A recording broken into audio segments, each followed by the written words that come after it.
अस्सलाम वालेकुम, welcome to our channel Noor English academy.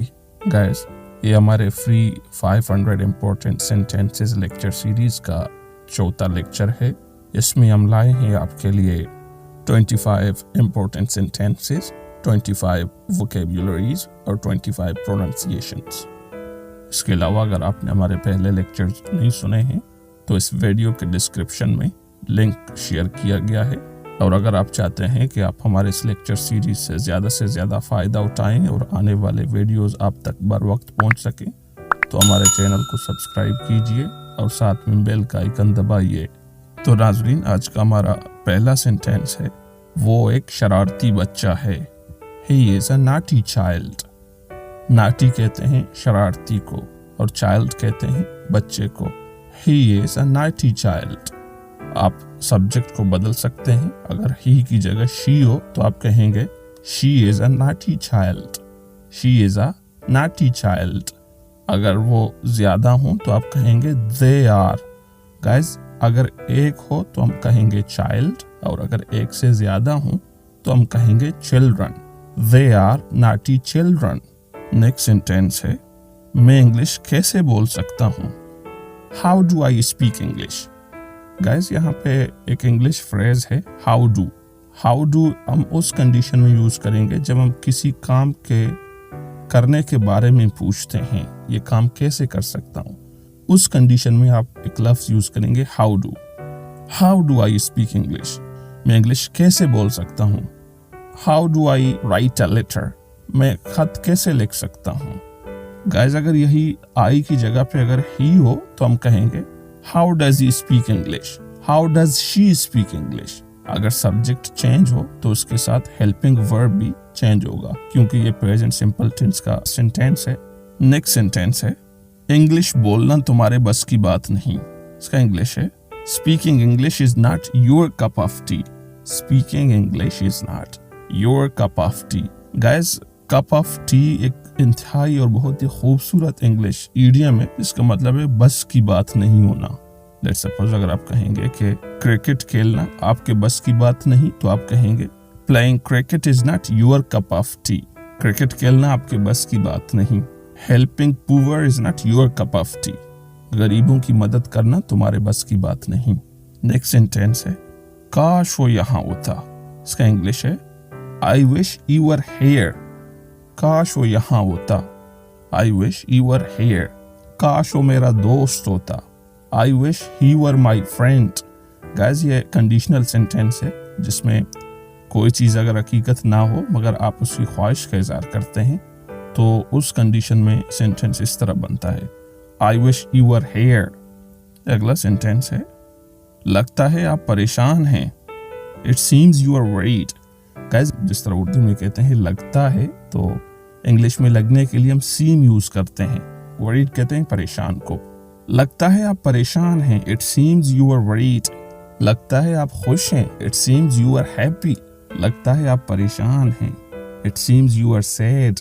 अगला सेंटेंस है, वो एक चापलूस है। गाइस, चापलूस के लिए इंग्लिश में लफ्ज यूज होता है सिकोफेंट। सिकोफेंट। He is a सिकोफेंट।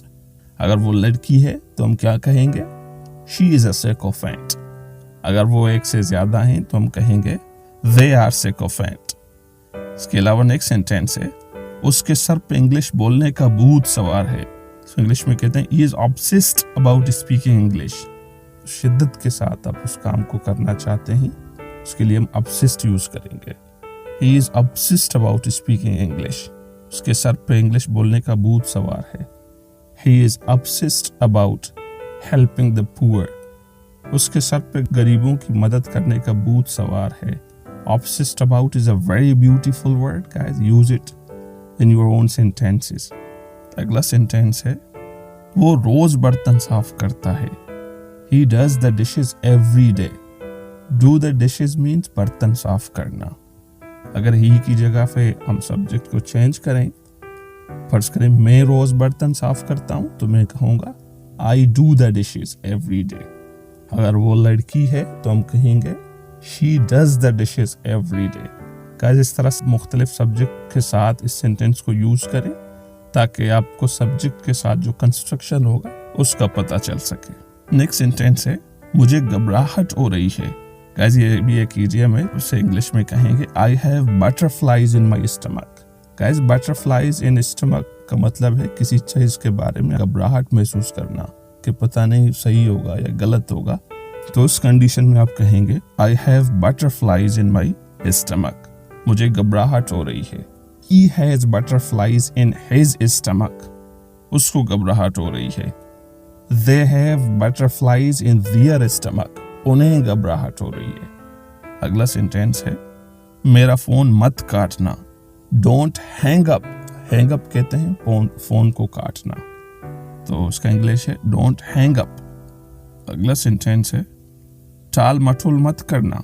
इसके गैस टाल मटोल के लिए या किसी काम को, आज के काम को कल पर छोड़ने के लिए एक बहुत ही खूबसूरत वर्ड इंग्लिश में यूज होता है जिसे कहते हैं प्रोक्रेस्टिनेट। ये वर्ब है और प्रोक्रेस्टिनेशन उसका नाउन है। तो हम जब सेंटेंस बनाएंगे तो हम किसी को फर्ज करें नसीहत करेंगे कि टाल मटोल मत करें या आज का काम कल पर मत छोड़े, तो उस कंडीशन में हम कहेंगे डोंट प्रोक्रेस्टिनेट, डोंट प्रोक्रेस्टिनेट। अगला सेंटेंस है समथिंग इज फिशी, दाल में कुछ काला है।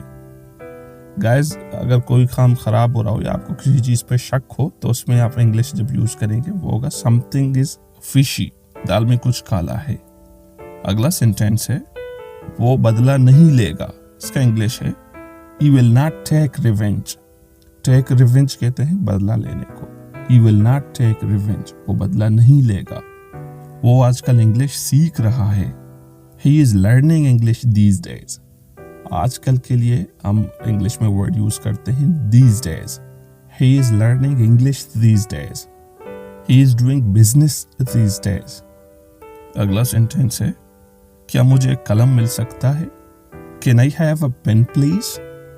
गाइज ये एक्सप्रेशन आप उस कंडीशन में यूज करेंगे जब आपको कुछ चाहिए होता है किसी से, तो आप कहेंगे can I have a pen please, क्या मुझे कलम मिल सकता है। Can I have your phone number please, मुझे आपका फोन नंबर मिल सकता है।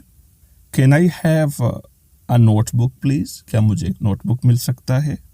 नेक्स्ट सेंटेंस है आपका दिन अच्छा गुजरे। गाइज जब आप किसी के लिए अच्छी ख्वाहिश का इज़हार करके कहते हैं कि आपका दिन अच्छा गुजरे, तो आप कहेंगे have a nice day, have a nice day.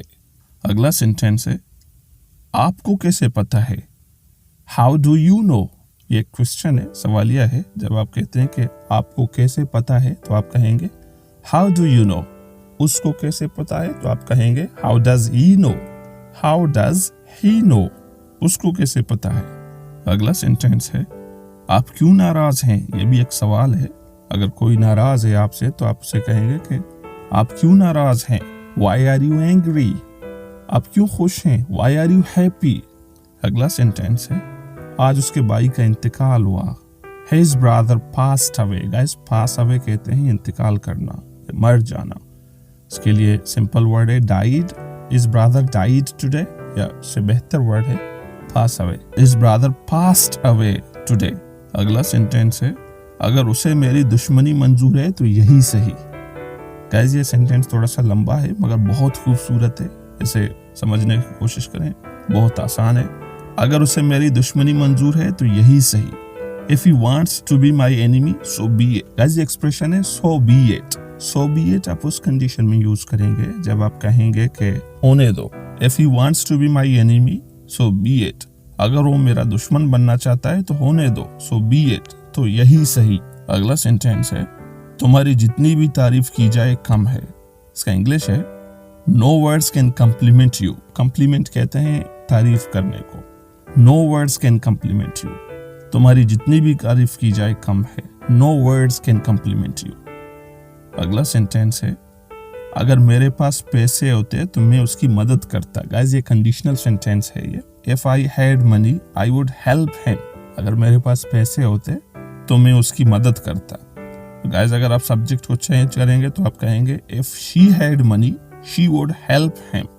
Guys अगला सेंटेंस है क्या आप खाना खाना चाहते हैं।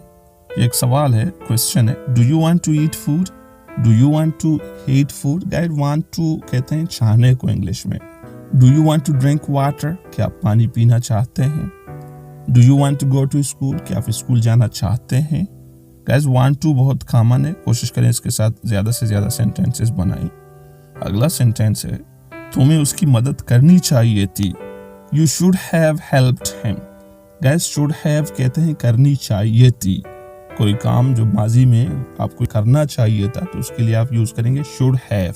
You should have learned English. You should have helped him, तुम्हें उसकी मदद करनी चाहिए थी। You should have bought a new mobile, तुम्हें एक नई मोबाइल खरीदनी चाहिए थी।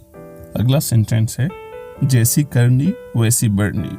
इसे हम इंग्लिश में कहते हैं as you sow so shall you reap, मतलब आप जो बोएंगे, सो कहते हैं बोने को, आप जो बोते हैं वही काटते हैं। लोगों के साथ जिस तरह आपका रवैया होगा लोग भी आपको उसी तरह से ट्रीट करेंगे। इसे इंग्लिश में कहते हैं as you sow so shall you reap. जी नाज़रीन, तो ये रहा हमारे आज का 500 इम्पोर्टेंट सेंटेंसेस लेक्चर सीरीज का चौथा लेक्चर, जिसमें हमने आपको 25 इम्पोर्टेंट सेंटेंसेस, 25 इम्पोर्टेंट वोकेबुलरीज और 25 इम्पोर्टेंट प्रोनाउंसिएशंस सिखाए। अगर आपने अभी तक हमारे इस चैनल को सब्सक्राइब नहीं किया है तो चैनल को सब्सक्राइब करें और साथ में बेल का आइकन दबाएं ताकि हमारे आने वाले लेक्चर्स अब तक बर वक्त पहुंच सकें। एज यूजुअल आपको एक असाइनमेंट देता चलाऊं, जो भी वोकेबुलरी आपको नया और खूबसूरत लगे उसे यूज करते हुए अपने खुद के सेंटेंसेस बनाएं।